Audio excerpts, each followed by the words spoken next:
I'm Ruben Gonzalez. I compete in the luge in the Winter Olympics. Up to this point, my Everest has been making the Olympics. When I was 21, I was watching the Olympics on TV. And I was hooked. I knew right away, that's my adventure. That's what I'm going to do. Future Everest is to make the Olympics its fourth time. No one's ever done 4 Olympics in 4 different decades, not in the Winter Olympics, and I intend to be the first. But I've got to find something with a lot of broken bones, and maybe there'll be a lot of quitters, and I just won't quit. I'll outlast everybody. You have to want something badly enough to stick around while the going gets tough, because it's always tough at the beginning. What kept me going was that Olympic dream. Those 2 weeks are magical, and it's worth doing anything for 4 years to get them. If you have a dream, you're willing to go for it, and you refuse to quit, you can make that dream come true.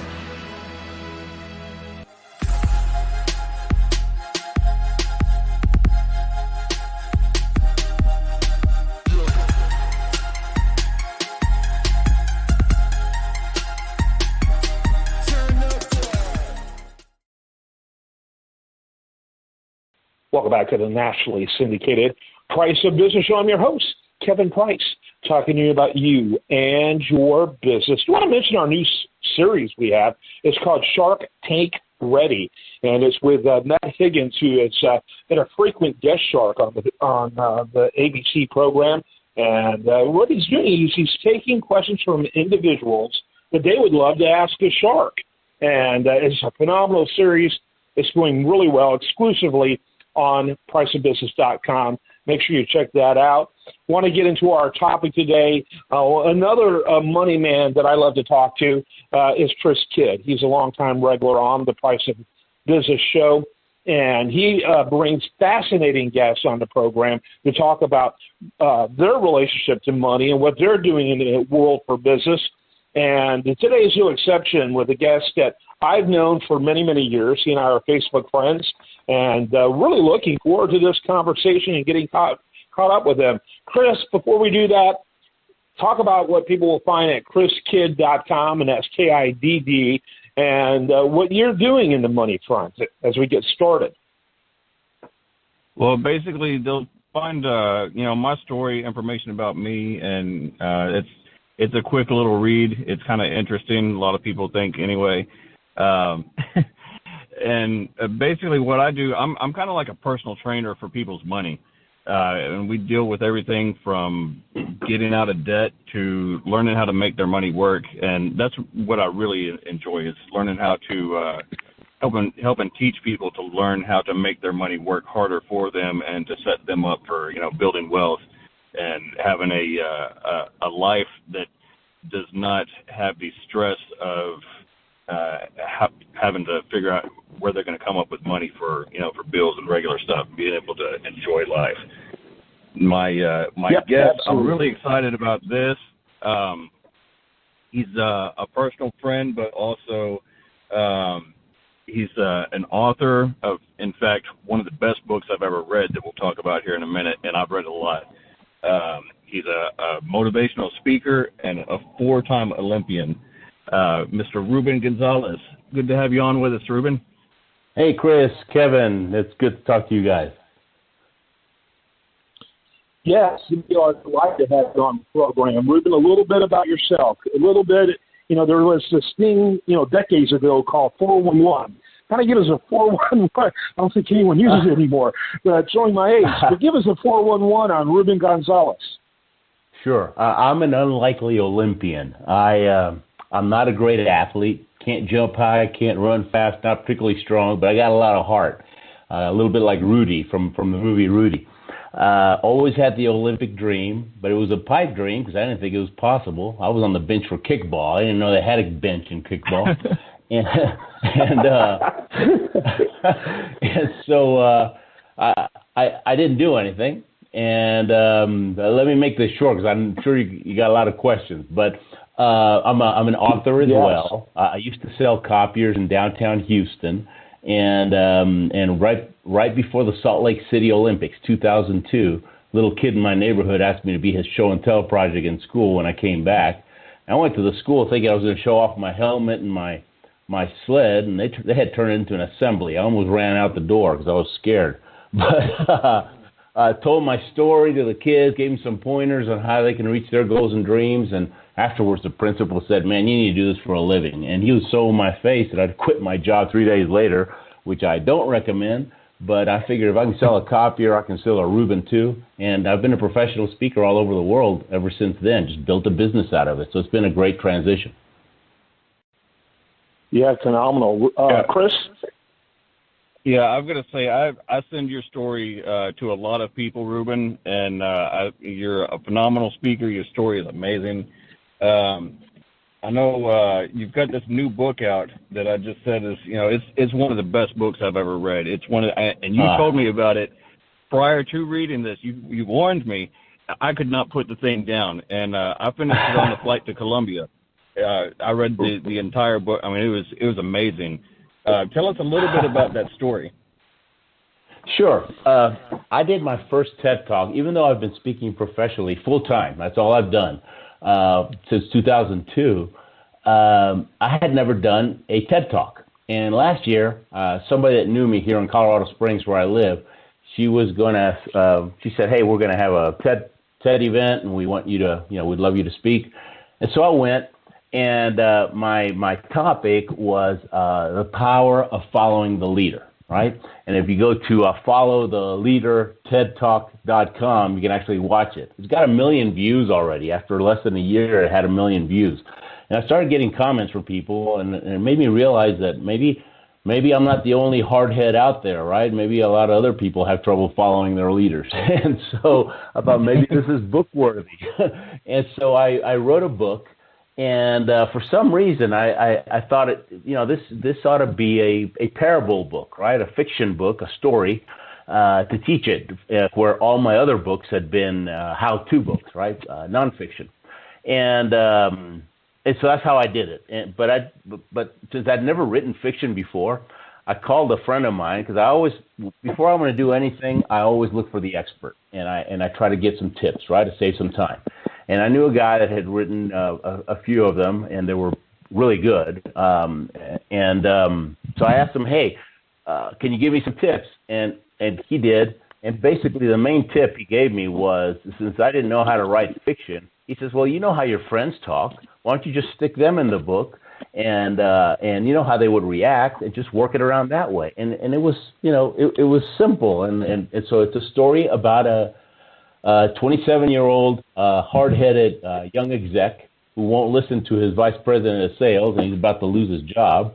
And they send him to this Cafe Olympia, where it's a place where all these mentors hang out and teach their mentees.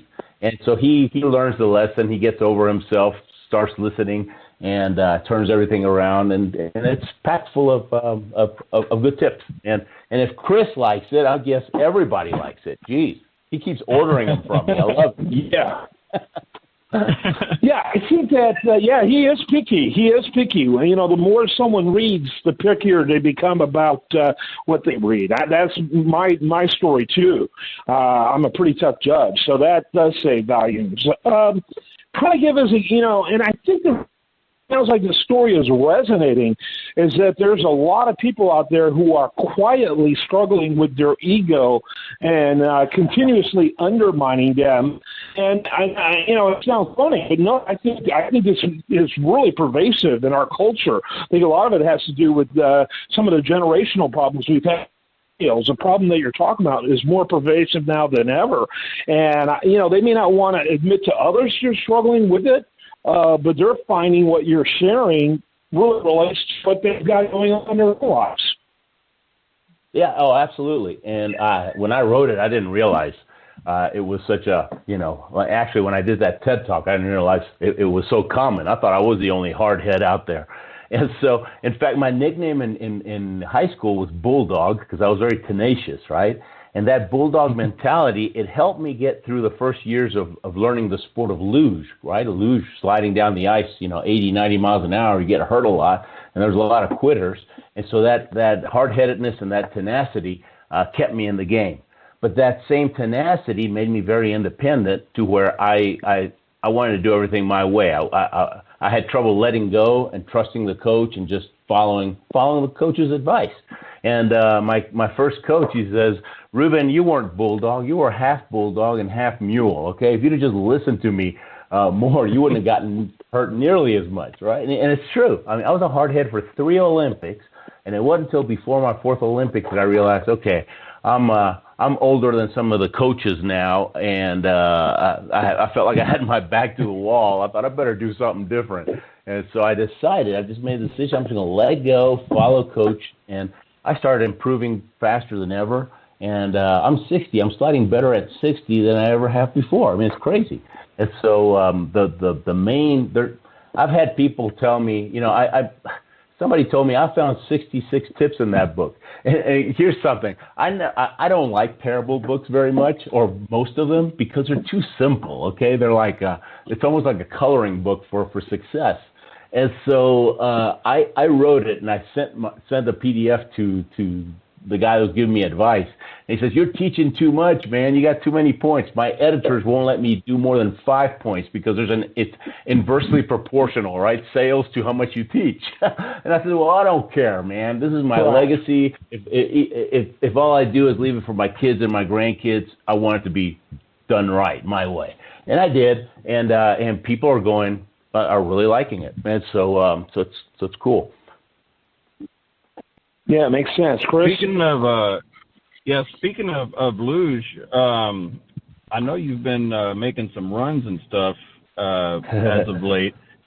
Are you making another run for another Olympics? Yeah, I got the bug again. I get bored. I get bored easily. I'm ADD, capital ADD, right? And so I'm always out looking for a challenge. And if life gets too calm, I get bored, and I got to do something. And so my last Olympics was 2010. Okay, 2010 in Vancouver. I was 47. Everybody thought I was a coach. Okay, I was way older than anybody else. and 7 years later, at 55, I got the itch. And I went to Calgary, where my new coach lives, and just to take a few runs. I just mainly wanted to find out. I wonder if this old body can even handle the G forces, because you pull 6 Gs on some of those curves. And I was sliding better than ever. And coach said, "Why don't you come back in December? There's a World Cup race. If you qualify, you got to qualify. You'll be the oldest person to ever compete internationally in this sport." I thought, well, that's all I needed to hear, right? So I show up in December with my 25-year-old sled, and everybody's laughing. They said, "That thing belongs in a museum, man, not in a World Cup race." I mean, imagine showing up for a NASCAR race with a 25-year-old car, right? I mean, technology, it changes. And so I said, well, this is what I got. And I qualified. I had to beat my personal best by 0.2 of a second, which is a lot in this sport, and I did it. And so I got to race. And they said, if you get yourself a real sled, the way you're sliding, you got a shot at another one. And so I had another sled made by a German, and I took it for a test run because it was stuck in Canada for about 3 years during COVID. And I wasn't about to go to Canada get myself get the shot, right, just to go to Canada, right? So I waited, and as soon as they opened it up, I drove to Calgary, picked up the sled, brought it back down, and I test drove it in January and February in Park City, and I am sliding much better than ever, more consistently, and this sled's fast, and it's actually a lot more stable than my old sled. So the plan is, next year, around Halloween, that's when the tracks open, I'll go train at about 4 different tracks, get a couple of 100 runs in, just practicing, work on form, and work on, getting even better and more consistent. And then the last 2 seasons, then you're competing. It's about 10 World Cup races against the best in the world, and then top 35 get to go, 36 watches it on TV. And so if I make it, and coach said, you got a shot, all right? And I told him, don't tell me any percentage, okay, whatever it is, because that's just going to mess up my head. You say I have a shot, that's all. It's possible. That's all I need to hear. Because most people, they focus on the probability, right? Well, is it 50% chance? Is it 75? Well, guess what? If you don't do anything, it's 0%, right? So commitment determines a lot of the probability. But if it's possible and you want to do it, give it your all. Let the chips fall where they fall, right? If I make it, I'll be the oldest winter Olympian in history and breaking a 100-year-old record. And so who knows? Maybe I'll get my movie then. Who knows? Ruben Gonzalez is our guest. Chris Kidd and I co-hosting this important segment. Ruben, real quickly, give your best website for people to get more information. Sure. If you go to theshortcutbook.com, that's the easiest one. It's just a page in my normal website, so you can go up and look around. Theshortcutbook.com. You can check out that TED Talk and the book, and I got tons of stuff on there, a lot of free stuff, and I speak professionally. That's what I do. Open, closed talks, events, and lots of sales kickoffs because of my copier sales background, and that's what I do. Yeah, very good. Chris Kidd, final thoughts as well as final question to wrap it up, or actually other order, final question and final thoughts, whatever works. Okay. I'll ask a quick final question, Ruben. If you can real quickly give us 2 to 3 little nuggets. I mean, you've dropped a lot already in this interview, but 2 to 3 little nuggets or action steps for people, to help them be successful in whatever they're trying to do. Sure. Success is simple, okay? It's not easy. It's going to take everything you got. But if it's in your heart and that's what your passion is, you got what it takes. You just got to go out there and do it. You focus on the dream. Don't focus on the obstacles. Successful people, they think about and talk about where they want to go. They become known for their goals and dreams, okay? Average people, they think about and talk about what they don't want to happen. And what you think about and talk about comes about. So just think about and talk about, what you want to do, what you want to make happen. And when people start asking you about it, right, you become known for that goal, man, you're in a good place, right? And then people will start, hooking you up with other people that can help you out. And so you find your leader, find someone that's already crossed that minefield, okay? Find somebody that's done what you want to do, call them up, and follow in their footsteps, and then you become the leader. And then you find that next highest leader, right? And you work your way up, and you just keep doing that the rest of your life. And then people start calling you lucky. Yep. Yeah, that's right. Yeah, that's, I think part of your story and part of your success is that it's steeped in a lot of humility and a lot of surprise on how things have worked out for you. And we know it's preparation meets opportunity equals luck. And there's a lot of that in your story. But you act like a lucky man, which is really full of humility.